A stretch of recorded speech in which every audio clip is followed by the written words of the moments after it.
We talked about yesterday, we talked about everyone having two questions when we make major decisions. Does anybody remember, without looking at your notes from last night, what two questions do we ask when we make large decisions? The first one is, can you help me? It's important to know that wherever you're going for help, the person or the people that you're going to can actually help you. But once you've established that they can actually help you, what's the second question that you want to know? Can you trust them? Can you help me? Yes. Okay, you can help me. Great. But can I trust you? Can I trust you? And so we wanted to know yesterday, what if there really is a master plan? We took a step into the life of Daniel, who lived many years ago and centuries ago, and found out that he found himself in a precarious situation. He was taken from his homeland into this Nebuchadnezzar, who was the king of Babylon at the time. And the king of Babylon had a terrifying dream, wanted to find out what it was. He obviously didn't know what was going on. And he called his astrologers and sorcerers, the people that were supposed to be able to figure this stuff out, and said, hey, listen, I've had a dream. I don't know what it is. Tell me my dream, and I'll know that you can interpret it. And were they able to find out what the dream was? Were they able to interpret it? They were not. And so Daniel and his three friends, they were taken as wise men into captivity, and they were concerned because they didn't want to die, which makes sense. And so Daniel said, hey, listen, don't act so rash, king. Let me pray. I'll find out what's going on. And so Daniel prays to the God of heaven, and he finds out what the dream was and what it meant. And so for him, that meant avoiding death for him and his friends and all the other wise men. But we found from that Daniel claimed that, listen, human beings are not able to know the future. But Daniel says there is a God, and he does know the future, and he reveals it to his people. And so we found out that there really is a master plan, and it is a good master plan. And at the end, we said, listen, Christianity and really the decisions that we make in life, a lot of them are not really based on logic. They're more based off of our emotions. It's how we feel. And we said that Christianity, ultimately, it's not beneficial to try to argue your point to someone, to try to convince them how to be a Christian. You don't give them a book and say, here are the top 10 reasons why I'm a Christian. You should be one too. At the end of the day, it's an experience that you and I experience. And so whether you believe in Buddhism or Hinduism or whatever, maybe you don't believe at all. At the end of the day, your life choices are a direct result of the things that you have experienced. And as a result, you've gotten to a place where you feel, hey, I'm going to believe or I'm not going to believe. And those of us who do believe have the opportunity to share that with others, not by necessarily telling them what to do and what not to do. That's a great way to not get someone to join you on your life journey. Hey, do this, or don't do that. No, instead say, man, God made a difference in my life. I think he can do the same for you if you would try him out. So we ended with Psalm 34 saying, taste and see, that the Lord is good. And blessed are those who put their trust in him. And so tonight, our handout, we went from half a page to a full page. And while we were doing that, the title is incorrect. However, the handout is bigger. But tonight, we're going to be talking about what if we could know how it works out? What if we could know how it works out? There's a friend of mine who said many years ago, he says, Daniel, I was going through a particular rough time, says, don't worry. In the end, it all works out okay. And so if you're going through a really tough time, then he says, well, it's not the end, he said, because in the end, it'll all work out. But we all have questions in our lives. Man, how will we know how it's going to work out? How could we, or what would it look like if we could know how things would all work out? And we're going to be exploring that tonight. We're talking about these two questions again. Can you help me? And can I trust you? In 2015, Chapman University, they did an article, and they were wanting to know what the top 10 fears were. They put a list up there and said, these are the top 10 fears. Well, this is 2015, and maybe a little bit small for you to see. But the number one fear was fear of corruption and of government officials being corrupt. And as they went down, they said, hey, listen, the big fears were cyber terrorism. People were concerned about, corporate tracking of personal information. And, if you have a smartphone, they already know where you are before you know where you are. They were concerned about biowarfare, the idea of using biological weapons in war. That was very concerning to them. People were concerned about, 39% were concerned about identity theft. They were concerned about economic collapse, running out of money in the future, and credit card fraud. And although it was a couple years ago, I'm sure many of these still ring true for us. There are a lot of reasons for us to be concerned. And at the end of the day, our biggest challenge is that we recognize that there is evil in the world. That's your first blank if you want to write it down, for those of you who enjoy learning while writing things down. There is evil in the world. Those who take the perspective of being a Christian, or you don't really have to be a Christian to have this perspective. Most people recognize that there are just some people in life who are not nice, and you want to stay away from them. There are some places at night that you just don't go to. And I don't know how it is in Georgia or Atlanta, but in Colorado, they're the city of Aurora. It kind of gets a bad rap. You just don't want to be caught in the wrong part of that city at night, because it's just not safe. There's evil in the world. Now, not everyone sees this perspective. There's a well-recognized physician. His name is Dr. Peter Diamandis, and he's a very educated individual. He did his undergrad at MIT, and he trained at Harvard as a medical doctor. And he has this perspective called the evidence of abundance. Again, very intelligent individual. He got his aerospace engineering from MIT, and then he received his medical degree from Harvard. And Dr. Diamandis, what he does is he provides all these charts showing that the world is getting better. He says, listen, the number of annual work hours continues to fall. The number of democracies in our countries continue to rise. The number of people enslaved continues to fall. He says the world life expectancy continues to rise. Pay for college educated individuals is going higher and higher. He has a very optimistic perspective.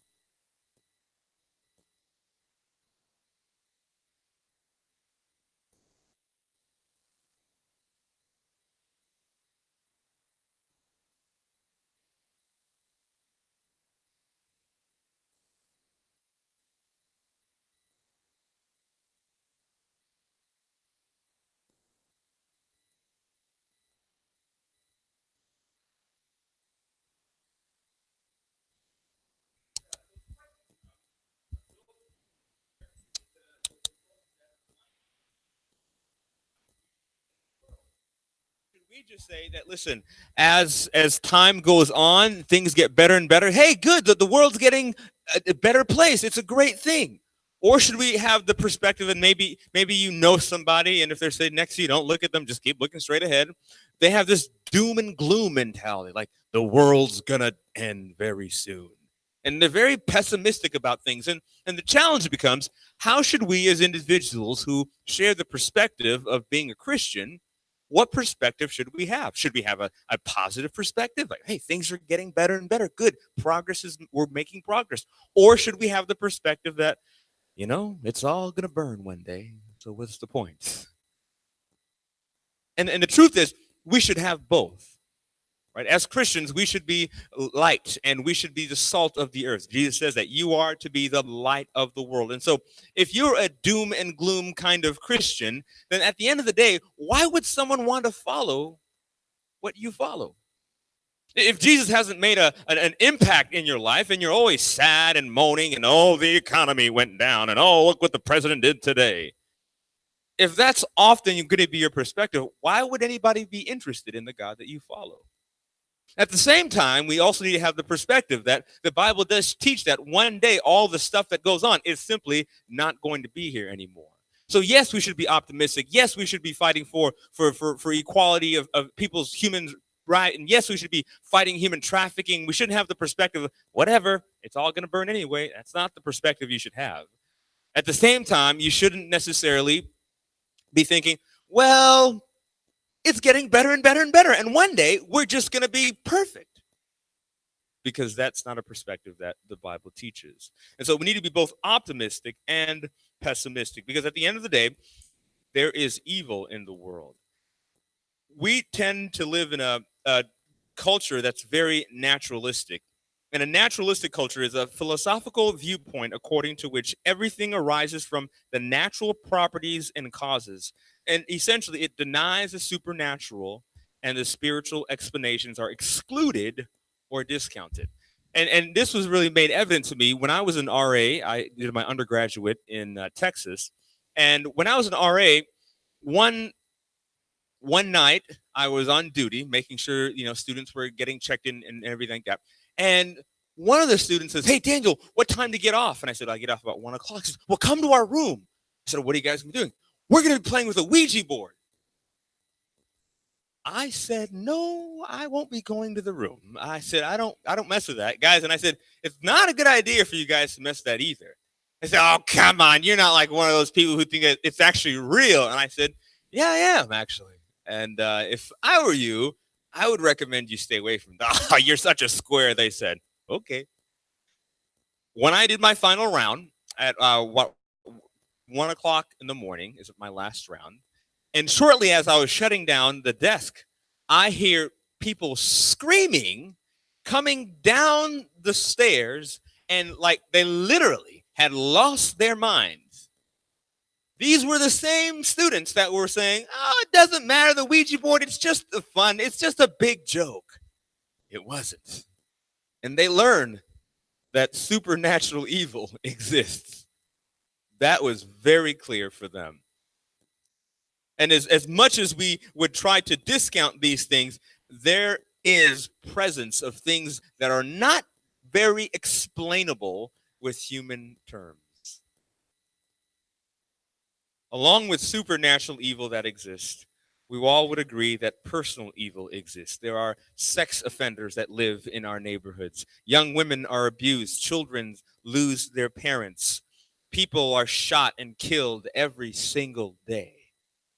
You've got to recognize that there's something out there that's not right with our world.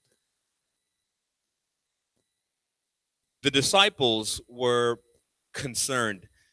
Jesus in the New Testament spoke about some of the challenges that were going on. And this is really interesting. All of us live in what's called a culture. And we all have things that are important and valuable to us. And it's very evident by what the disciples say here in Matthew chapter 24. Jesus is talking with the disciples. They're hanging out. And as the story goes, then Jesus went out and departed from the temple. And his disciples came to show him the buildings of the temple. Now, the temple for them was like the most important structure that ever existed. If I were to relate it to our American culture, I'd say maybe a football stadium, right? Because in America, boy, football is God in a way. You look at me like you don't agree. Okay, there you go. And whether you like it or not, I mean, Super Bowl Sunday, when you've got companies paying, when you've got over 100 million people, that's a third of the nation tuning in for 3 hours, you know you've got something going on. When you've got companies that are spending up to millions of dollars for 30-second spots on television, you know you've got something going on. So for them, the temple was the thing that they were so proud of. So Jesus is walking with the disciples from the temple, and then Jesus said to them, "Listen, do you not see all these things? Assuredly, truly, I say to you that not one stone will be left here upon another that will not be thrown down." So Jesus is basically walking, and just imagine whatever building or thing that you think is very important and you're very proud of. Maybe in America, the Statue of Liberty, maybe that'd be a good, a political icon that we like to speak about our freedoms and things that are important to us. And imagine walking with Jesus and say, "Jesus, look at her. Isn't she great? The Statue of Freedom and justice for all." And Jesus were to say, "I'm telling you the truth. A day is coming when that is going to be on the floor." They were so traumatized that this is the follow-up question that they asked. They said, "Well, now as he sat on the Mount of Olives, the disciples came to him privately saying, 'Tell us, when will these things be? And what will be the sign of your coming and of the end of the age?'" It was so that temple was so important to them that they imagined if the temple was going to come down, surely the end of time must be here. Now, you and I both know that they were wrong because the temple did come down and the world has not ended. But that was how important it was to them. And so a very interesting discourse starts here. Jesus starts to tell his disciples, hey, there are going to be some things that happen because they're wanting to know the question. They had the wrong context. They thought the temple goes down, the end of the world must be here. Not the case. But still, Jesus took this time to explain to them what were the signs that were going to happen before he came. The first sign Jesus gives them, you can write it on your handout, is false Christs and prophets. So listen, before I come, there are going to be false Christs and prophet, people claiming to be me. In fact, he says in Matthew 24:5, for many will come in my name, saying, I am the Christ, and will deceive many. He says, then many false prophets later on will rise up and deceive many. Now, I have to be honest, when I first read this, I came from a perspective where my father is a pastor, and so I grew up very literate of the Bible. But for people who don't share our perspective, that just kind of lets us know we oftentimes live and think and eat and sleep and hang around people that think just like we do. And that is the case when somebody comes with a different perspective than what you share, and you start saying, what is wrong with them? Well, the thing is, they just don't think like you or act like you or maybe even talk like you. And for some of us, we get really uncomfortable when someone who doesn't think and act and speak and agree with us tends to be in our midst. And we get even more concerned when they become our leaders. So Jesus says, hey, listen, there are going to be people who are going to claim to be me, but that's not going to be the case. And when I read this, I was like, come on, who would be, in my ignorance, who would be silly enough to think that someone was Jesus? There's a man by the name, you may have heard of him, José Luis de Jesus Miranda. He was the leader of the Creciendo en Gracia sect based in Miami, Florida. He claims to be the returned phase of Jesus Christ. He was previously known as Jesucristo Hombre, which translates roughly into Jesus Christ, the man. I thought they were making this up, y'all. Google it. It's the real deal. He's not the real deal, but he actually thinks he is. Miranda claims that in 1973, he had a vision in which he maintains that he was visited by a pair of angels, and the impact on him was so significant that he later told ABC News, the same spirit that was in Jesus of Nazareth and the same spirit is in me. He came to me and he integrated into my personality in 1973.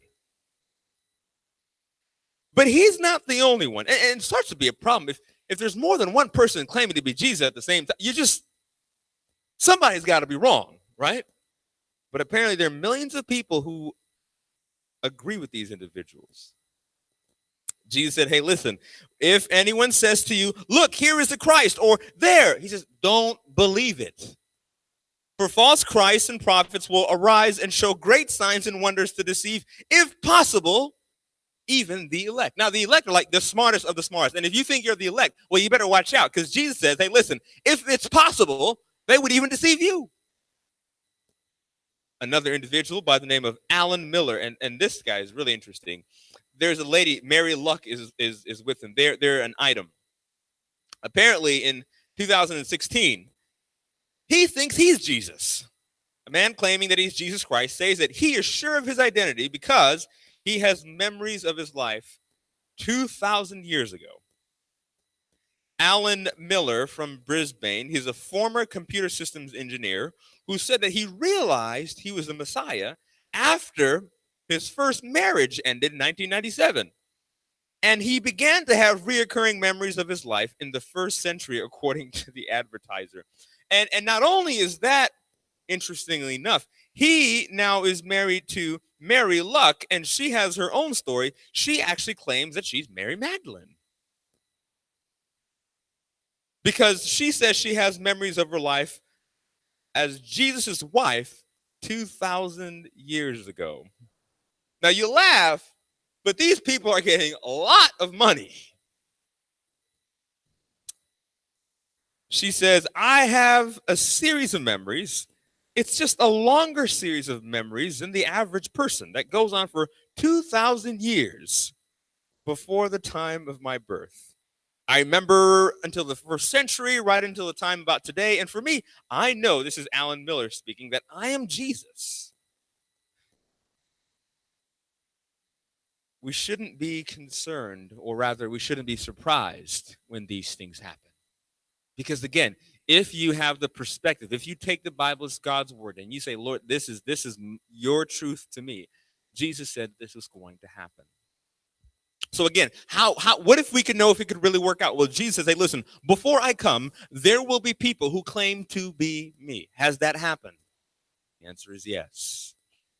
The second sign that Jesus shares about things that are going to happen before he comes, he says there are going to be wars.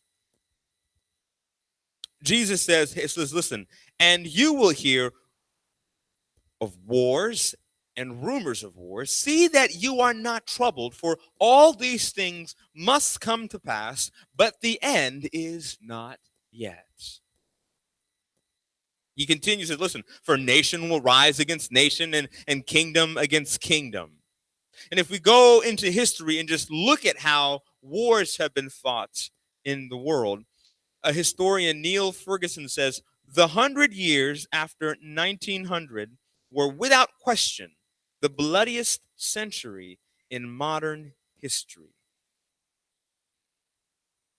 Another historian says, far more, he continues, far more violent in relative as far as absolute terms than any previous era. Basically saying, listen, we, as society continues to get more advanced, we begin to become more and more violent and capable of greater and greater atrocities in a shorter amount of time. The 20th century, Eric, another historian, says, the 20th century was the most murderous in recorded history. The total number of deaths caused by or associated with its wars has been estimated at 187 million, the equivalent of more than 10% of the world's population, 1913. We know how to kill each other very effectively. Just looking at a list of the wars that our country alone has been in a part of, the war in Afghanistan, the Iraq war, the military intervention in Libya, the war in North and West Pakistan, the war on ISIL, the war in Afghanistan, goes on and on and on. And throughout this, Jesus is saying, hey, listen, I am telling you, you will hear of wars and rumors of wars. But the thing is, notice that Jesus says what is going to happen, and he also says, don't be discouraged. Don't be afraid. He says, don't be alarmed. These things, it is necessary for these things to happen. And so as we have this view of Jesus coming soon, as we see things on the news, oh, this country is going to this country, and then North Korea, anytime North Korea could do something, and then our president says, hey, listen, if you strike, I'm going to strike right back. And it's just like, wow. Is a lot of tension. But if you are a Christian, if you take the perspective of understanding and listening to what God says, he says, listen, this is going to happen, he says. Just understand that it's going to happen. But I'm not going to come yet. The third thing that Jesus talks about is going to happen before he comes is rampant sin. He says, listen, sin, because of lawlessness, and because lawlessness will abound, the love of many will grow cold. Jesus says that people are going to be lovers of pleasure rather than lovers of God. He says people are just going to be about the YOLO life. Do you know about the YOLO life? You only live once, so you might as well do whatever you want. A lot of our younger people tend to jump on this. And if you're not maybe as young, you're not excluded. Jesus says, man, people are just going to be all about me, very hedonistic, whatever makes me feel good. The challenge is, if you look throughout the whole Bible, there's not a single text that says follow your heart or follow your dreams. That's Disney. The Bible actually says, no, your heart is wicked beyond measure. Who can know it? Jesus says, you can't trust your feelings, because if all we did is we trusted our feelings, none of us would be married, or stay married, rather. Because let's be honest, you don't always feel, and now if your spouse is here, don't raise your hand, right? You don't always feel like coming home every night. If you have kids, I'm a parent, you don't always feel, hey, mercy, I'm on vacation, hallelujah. You don't always feel like taking the kids up and picking them up. You don't always feel like cleaning up after the dog. You don't even feel like going to work every day. But we can't rely on our feelings. And Jesus says, hey, listen, before I come, people are going to be so caught up in their feelings that if it feels good, if it looks good, do it. Pay no attention to the consequences or what's going to happen if you start doing these things. No. Just do whatever feels good. So we live in an era when people are all addicted. Every single one of us is high on something. It might be a drug. It might be a legal drug. It might be an illegal drug. Some of you, are high, and some of you are addicted to your work. All you do is work. Wife says, hey, honey, when you coming home? Sorry, I've got so much work to do. In this country, we wear busyness as a badge of honor. Hey, John, how's it going? Oh, man, I'm so busy. And we're so proud of ourselves because we're climbing up the corporate ladder. And Jesus says, you've got to be careful, because people are going to grow cold. Lawlessness is going to abound. And none of us are exempt from it. A few years ago, I found that my drug was a video game. Now, you laugh, because that's my drug. Y'all laughing at me, right? But if I came into your life, what would I find are your drugs? Because the thing is real fun. It's real fun. Look at that guy smoking weed. What an idiot. Oh, okay. But you're always at work, but now you're proud of that? And so what for me, I found, because what happens is life is difficult and life is tough, and sometimes you just need a break. You just need a getaway. So I realized that I could, with one click of a button, become Kevin Durant. I could win a championship. And if I didn't like the score, I'd just turn it off and do it again. The problem was, it became a lot easier to live in that altered reality than it did to live in my own. And so hours and hours would go by. I would say, hey, what are you doing? Just taking a break. Time to go to bed. Almost done. I'm getting my championship, baby. You don't understand. But I slowly started to become addicted to this alternate reality. And really what the case is, Blaise Pascal says it well. He says, what else does this craving, this helplessness proclaim but that there once in man a true happiness, of which all that now remains is the empty print and trace. He or she tries in vain to fill with everything around him, since this infinite abyss can be filled only by God himself. Jesus is saying there is a hole in every single person's heart. And the only thing that will fill that hole is Jesus. And sometimes what we'll do is we'll put work in there to try and fill it. We'll put drugs, legal or illegal, to fill it. We'll put television, we're addicted to our screens. We've got streaming everything. And Jesus is saying, man, the only thing that's going to fill that void is me. But again, Jesus says, listen, don't just take my word for it. Open your mouth and taste. Open your eyes and see how good God is. Blessed are you who run to him. At the beginning, when Jesus was talking to his disciples, he knew that for them, this is a very traumatic situation. They thought the temple was going to go down, and in their minds, the temple goes down, man, it's all got to be over. So they say, Jesus, you got to tell us what's going to happen. What can you let us know how it's all going to work out so that we can have peace? And he says, listen, there are going to be rumors of war. There are going to be people claiming to be me that are not me. And sin is just going to become so reckless.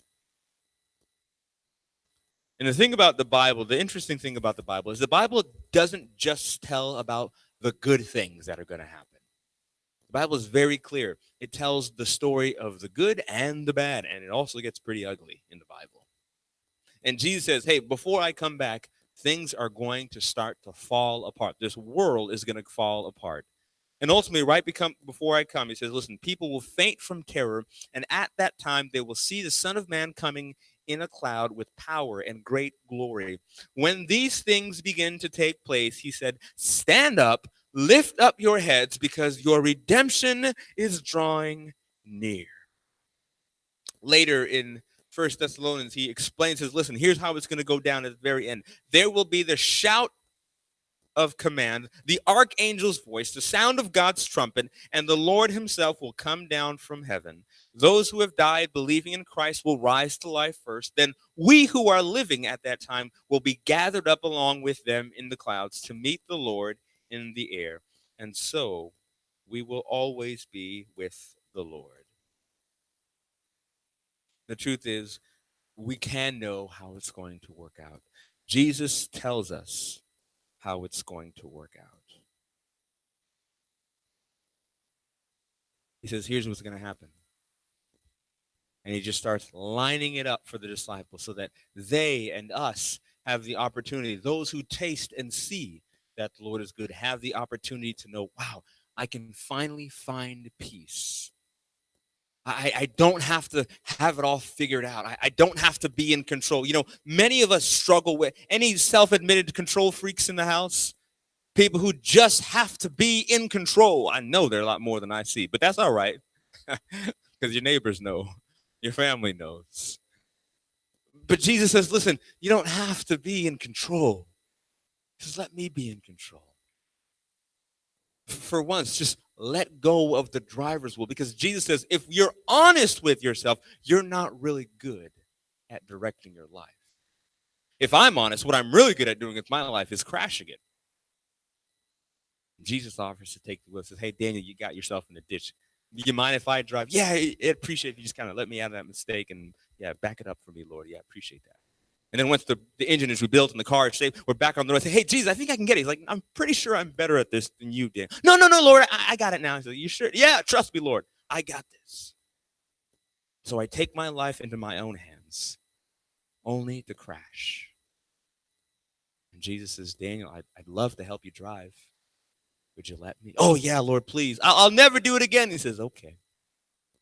And time after time, he's so patient with us because he wants us to know that he loves us and that we can trust him. Remember those two questions we ask. Can you help me? And God's saying, I made the world in 6 days and I rested. I can take care of your life. But then he really wants to know from us, will we trust him? Not just 1 day or 2 days. You know, you've got to really put your heart into it. Give him an opportunity. Just say, Lord, okay, fine. I'm going to give you half a year. For 6 months, I'm going to do my best to give you control. Because here's the thing. Jesus says, listen, if you've tried me and it doesn't work out for you, that's great. You can go back to whatever else you're doing. Because he knows that once you've tried him, you might stray. He says, you're going to want to come back because there's no one's going to treat you as good as Jesus will. talking about the seminar, What If? We're trying to find out, how can we live stronger lives? How can we know the plan? How can we be free? How can we live happier? How can we enjoy life? And ultimately, it's going to be the same every single night. Jesus is going to say, would you taste and see that I'm good? Would you enter into a relationship with me? A lot of times people say, I tried doing the church. Whoa. Jesus said, listen, come to me. I didn't say come to the church. I say come to me.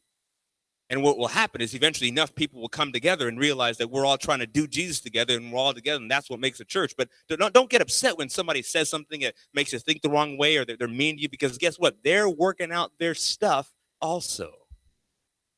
Be patient with them. Tomorrow night we'll be looking at, what if someone could make the difference? I want to encourage you as we continue our seminar. This is not just head knowledge. At some point, it's got to go from here to here. And what does that look like? It looks like making a commitment to follow Jesus, taking a step. I don't know if I can make a whole lot. Okay, just wake up in the morning, spend a little time in prayer, spend a little time studying the Bible. And there's a great team of people here who are willing to walk with you together as you do life. Because Jesus says, trust me, you're going to want to be with me, because I'm the safest place for you to be. So I want to thank you for coming out tonight. Be sure to come out tomorrow night. What if someone can make the difference as we continue our series, What If? Thank you. I want to open up the floor for questions. If there are people who have maybe particular questions about tonight's presentation, or even a presentation we covered in the past, this is your opportunity to share. I won't have all the answers, but I'll have something to say. Go ahead and raise your hand if you have.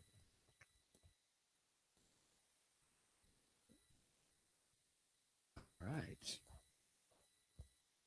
Joel, did I do that good of a job? No question. Oh, my. Whew. All right. Oh, go ahead. All right. Sounds good. There's a mic right behind you. So go ahead and boom. There you go. Yeah, what's your take on the rapture? You talk about the tribulation Yes. and the rapture. Will the church be raptured prior to the tribulation? So I am going to answer that, but I'm not going to answer it now, because in the future we're going to be covering it in one of the couple days coming just soon ahead. So I'm not going to take the time to answer that right now, but hang on to it. It's a great question. Thank you. Anyone else? Going once. Oh, got a question. Okay. Right there in the middle.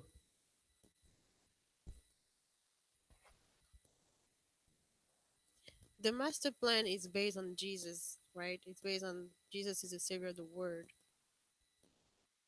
For somebody who doesn't believe in the Bible, who never heard of the Bible, Okay. and he Bible was reading by people, Right. and the story of the Bible is only centered on Jesus. Right. So, what would you say to those people? How would you present that this is a master plan? Yeah, so she's the question, if I understand it, she's saying, hey, listen, you're talking about knowing this master plan, and that being centered around Jesus, but the problem is, or the challenge is, that the Bible was written by human beings. How can we all of a sudden say that this book is somehow set apart and holy versus any other book? Is that kind of your question?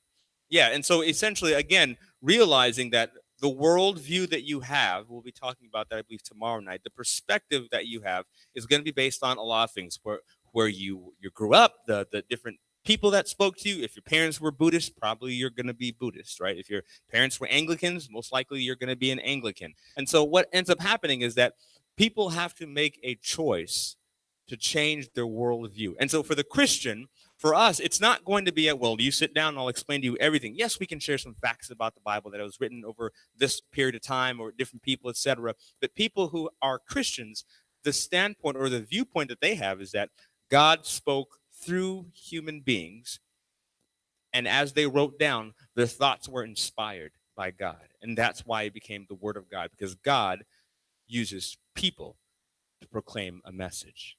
And so we believe that God used those men and women to write down, I believe it's mostly men, I don't think women wrote the Bible. God used these men to write down these scriptures and these thoughts that now are his words spoken through human beings, using language that humans use to minister to us. And so it's a simple thing as it can't just be theory. It has to be. And what I found, and I'll just maybe share a quick story.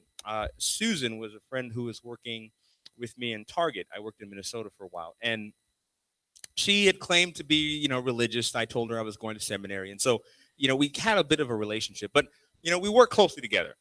And really, not a lot came about God or anything like that until one day, and it was just another day in the office. I went and said, "Hey, Suze, how are you doing?" She's like, she was really quiet. I said, "Hey, how are you?" And I sat down, and she just started bawling.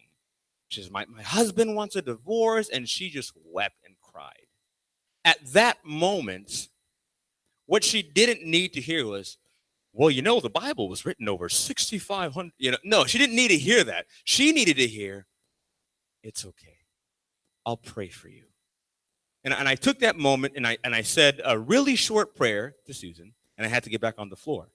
And she never forgot that prayer.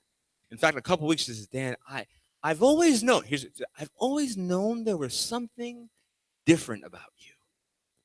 And now I know it's because of God." She started sharing later that she started going back to church and started reconnecting with God. And so it wasn't a theory or a fact at that point that convinced her. It was that she's a human.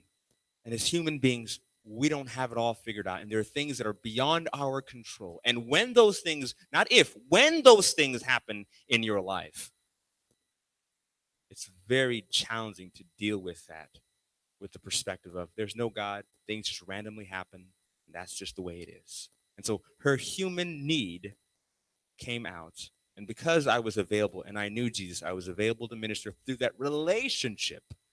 She started to develop her own relationship with Jesus. Anyone else before we close for the evening?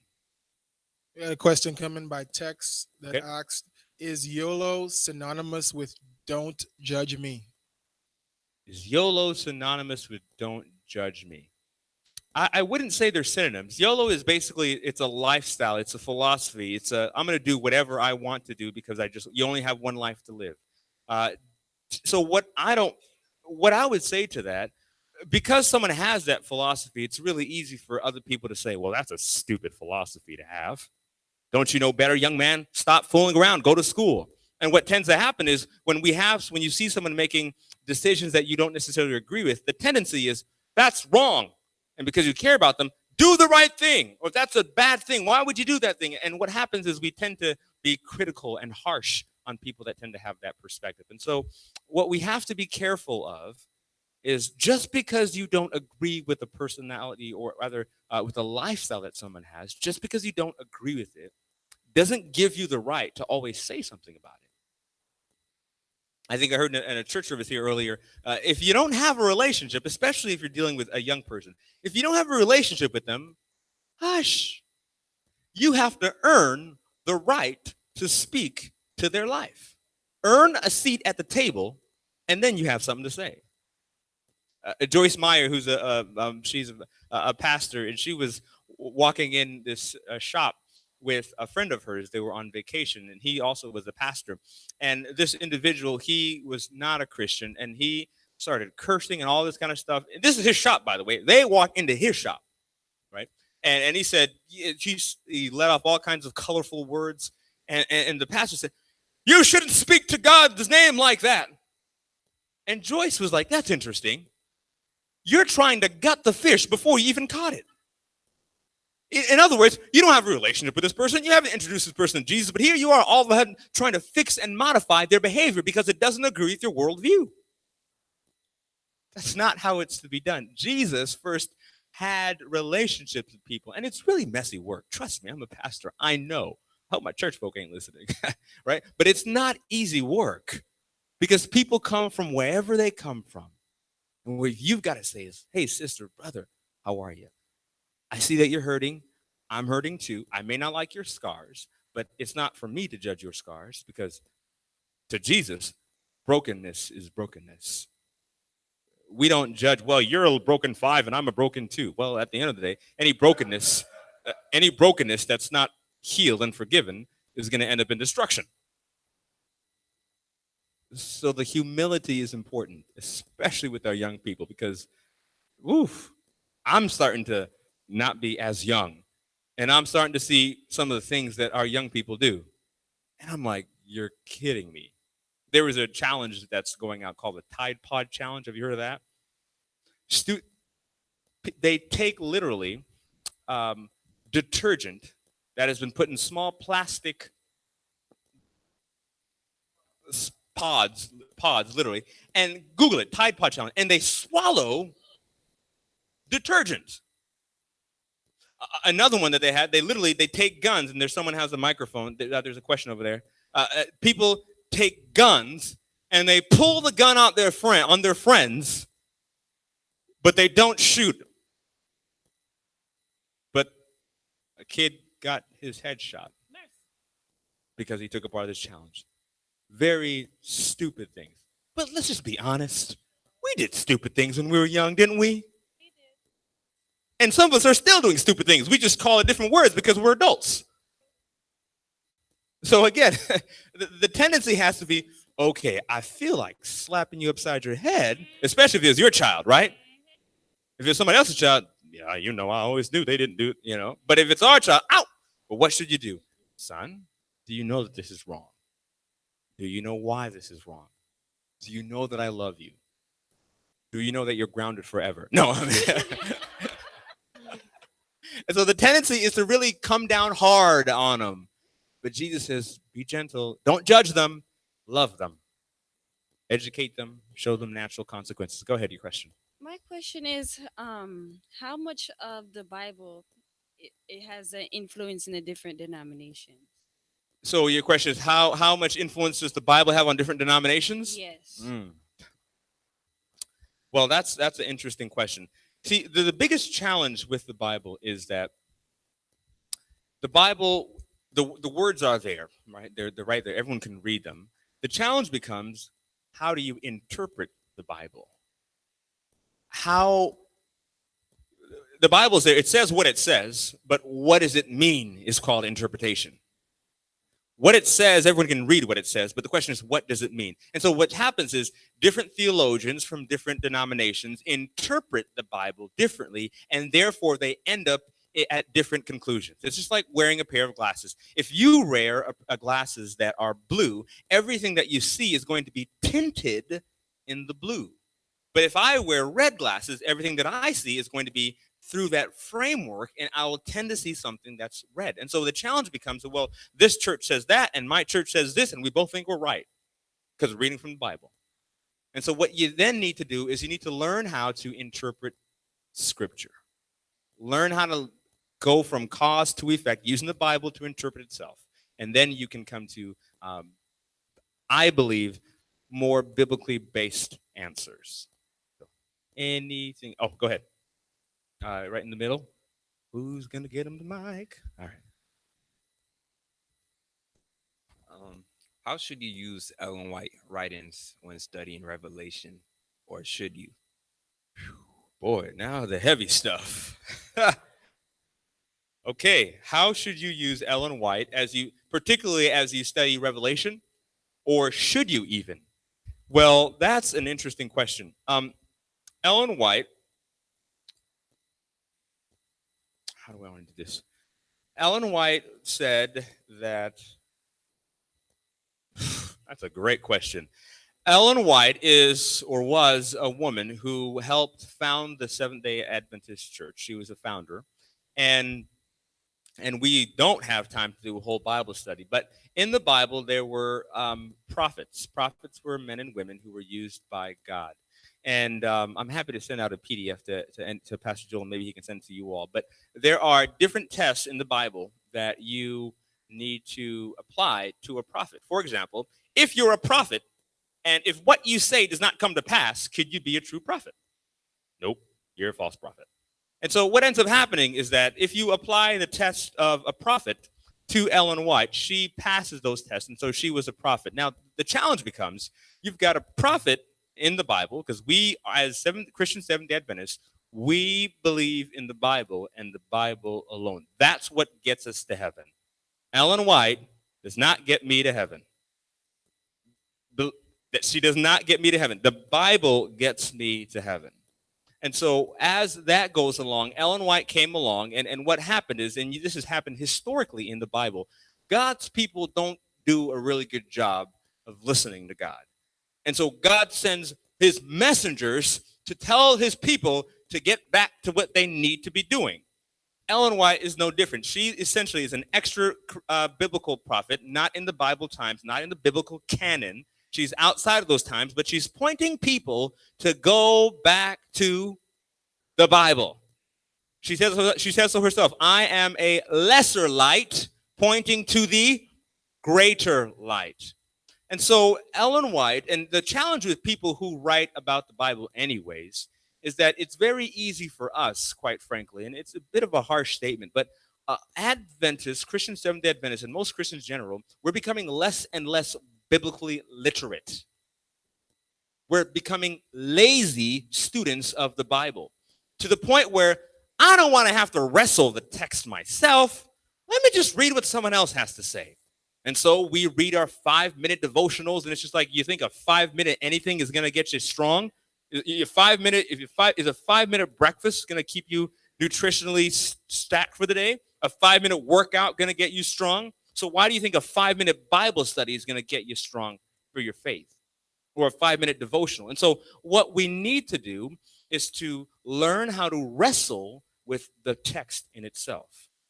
And as you wrestle and learn how to interpret the Bible for itself, and when you've wrestled and you're not sure where to go, and you're praying like, God, I think you're saying this, but I'm not really quite sure.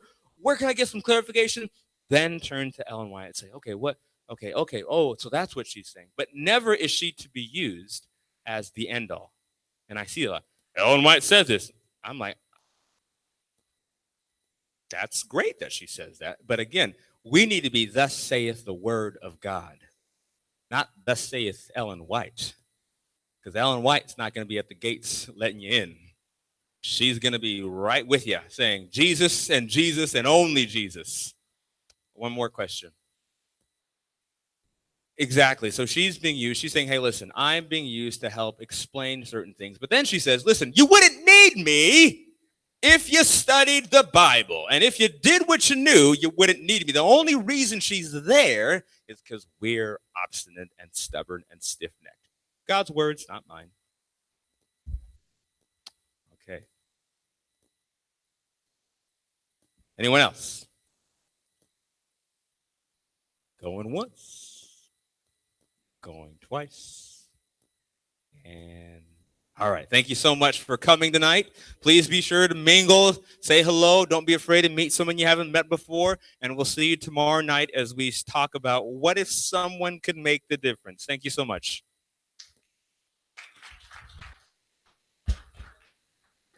All right. Thank you for coming. By the way, if you bring guests, we still have 5 nights left, 6 nights left. Hello. If you bring guests, we will have some gifts at the end of the week. So the more guests you bring, the better gift you get. All right.